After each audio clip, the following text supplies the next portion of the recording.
Assalamualaikum warahmatullahi wabarakatuh. Halo, selamat pagi anak semua. Nah, bertemu lagi bersama Ustazah Retno. Jadi sebelum kita memulai pembelajaran pada hari ini, alangkah baiknya kalau kita berdoa terlebih dahulu ya. Berdoa mulai. Berdoa selesai.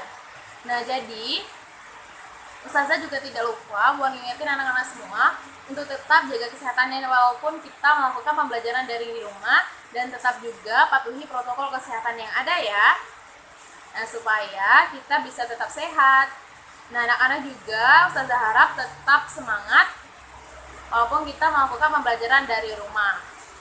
Oke, jadi sebelum kita memasuki pada materi, Ustazah juga mau memberikan ice breaking terlebih dahulu untuk anak-anak semua supaya belajarnya lebih semangat. Perhatikan Ustazah dulu ya. Satu jari kanan, satu jari kiri, digabung jadi dua, jadilah jembatan. Dua jari kanan, dua jari kiri, digabung jadi empat, jadilah kamera. Cekrek. Tiga jari kanan, tiga jari kiri, digabung jadi enam, jadilah menara tinggi. Empat jari kanan, empat jari kiri, digabung jadi delapan, jari kelinci. Lima jari kanan, lima jari kiri, digabung 10, duduk yang rapi. Nah, seperti itu. Oke, jadi hari ini kita sudah memasuki pelajaran 4, mari berperilaku terpuji. Nah, salah satunya adalah hidup sederhana. Perlu anak-anak ketahui bahwa hidup sederhana sendiri itu adalah bagian dari akhlak terpuji.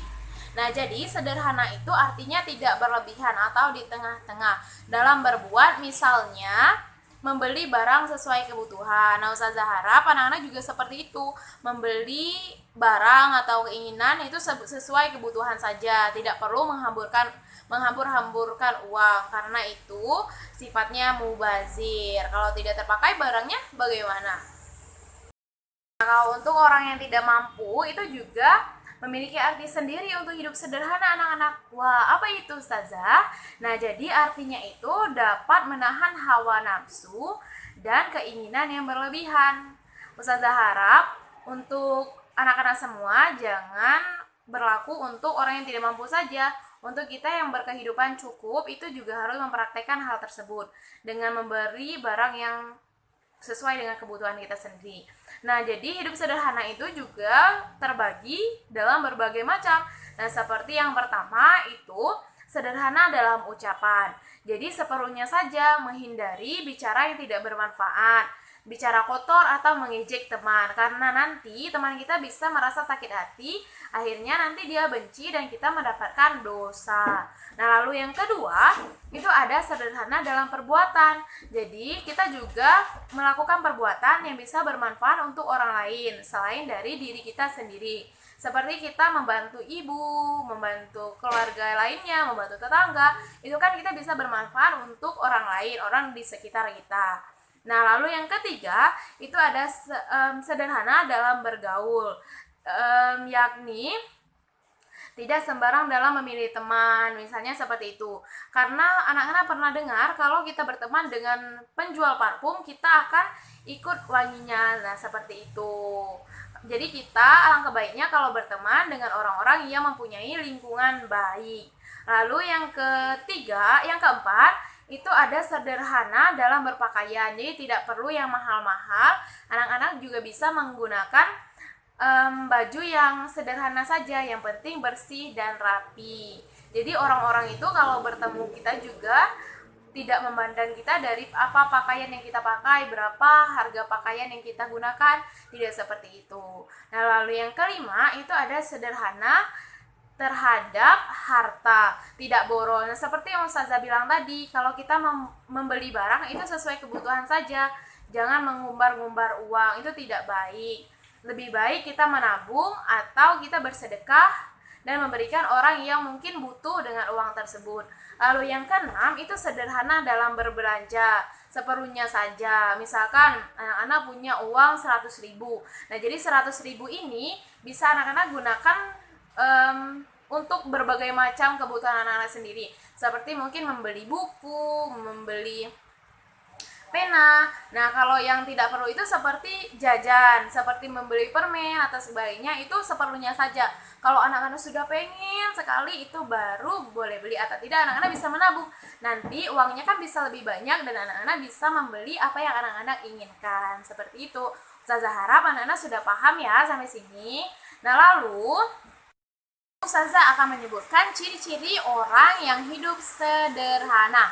Yang pertama itu ada suka bersyukur kepada Allah. Nah, Ustazah harap anak-anak juga bersyukur kepada Allah di setiap saat.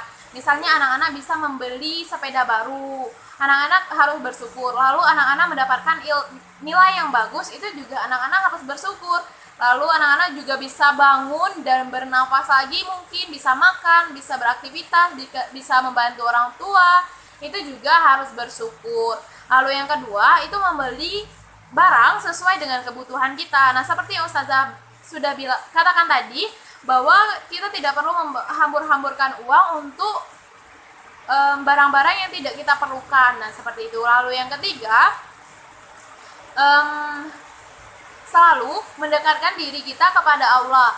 Nah, Ustazah harap juga sama seperti bersyukur tadi, kita juga harus melakukan hal ini setiap saat. Seperti anak-anak bisa mengaji setelah sholat dan selalu berdoa kepada Allah Subhanahu wa Ta'ala. Lalu yang keempat, anak-anak harus hemat dan tidak boros. Lalu yang kelima, menabung. Nah, kalau anak-anak bisa hemat dan tidak boros, anak-anak bisa menabung. Kalau menabung nanti uangnya bisa dipakai untuk di kemudian hari, pasti bermanfaat untuk anak-anak. Lalu sekarang Ustazah mau memberitahu manfaat dari hidup sederhana sendiri.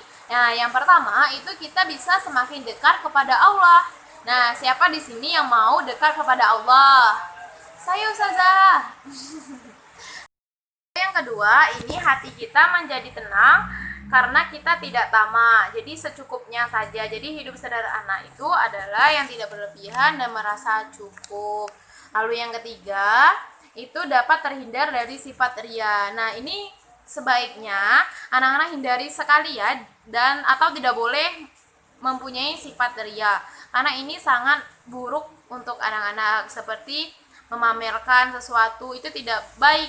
Soalnya nanti kalau ada temannya yang mungkin tidak mampu untuk membeli barang seperti yang anak-anak punya, dia akan merasa, kenapa saya tidak bisa membeli barang tersebut, kenapa teman saya bisa, seperti itu. Nah, nanti kan dia akan menuntut kepada orang tuanya, dan itu tidak boleh. Mungkin orang tuanya masih mempunyai tanggungan yang lebih dari itu, atau untuk sekedar membeli hal-hal yang mungkin untuk anak tersebut, untuk teman anak-anak itu tidak terlalu membutuhkan. Nah, lalu yang keempat itu dapat terbiasa hidup hemat. Seperti yang sudah Ustazah katakan, bahwa hidup sederhana itu adalah hidup yang kita merasa cukup. Jadi apa-apa itu kita harus bersyukur kepada Allah juga. Bisa makan hari ini juga kita harus bersyukur. Sekarang buka buku anak-anak dan silakan perhatikan gambar yang ada. Di sana ada gambar seorang siswa menaiki sepeda, mungkin untuk ke sekolahnya atau ke tempat mengajinya. Nah, sekarang anak-anak bisa menceritakan kegiatan apa yang perempuan itu lakukan, dan silakan tulis di buku anak-anak, buku tulis anak-anak semua. Nah, sekarang Ustazah mau bertanya kepada anak-anak, bagaimana sikap anak-anak kalau menjadi anak orang kaya? Ayo, bagaimana? Nah, sekarang Ustazah harap anak-anak biarpun menjadi anak yang berkecukupan atau anak orang kaya, anak-anak juga harus menerapkan hidup sederhana. Nah, tidak terkecuali juga untuk anak-anak yang mungkin tergolong dari keluarga yang tidak mampu. Hidupnya harus juga sederhana, harus hemat, suka menabung, seperti itu. Dan jangan lupa untuk terus bersyukur kepada Allah. Sekarang juga perhatikan gambar di sana, ada dua orang yang sedang berdiri di depan bank. Mungkin mereka akan menabung karena mereka selama ini tidak hemat dan suka menabung juga. Nah, seperti yang di gambar sebelahnya itu ada gambar orang yang berpakaian sederhana. Nah, lalu dengan hidup sederhana kita juga akan merasa tenang dan disukai teman kita. Beda dengan kalau kita sombong. Di sana juga ada tugas untuk anak-anak semua. Ustazah harap nanti anak-anak mengerjakan ya. Ada 4, nanti anak-anak bisa mengerjakan dengan dicontreng, iya atau tidak. Nah, seperti yang soal pertama itu tas sekolahku harganya tidak mahal. Lalu yang kedua itu sisa uang sakuku selalu ditabung. Anak-anak bisa mencontreng iya atau tidak. Lalu yang ketiga itu aku tidak memakai perhiasan yang berlebihan. Lalu yang keempat itu aku selalu hidup hemat.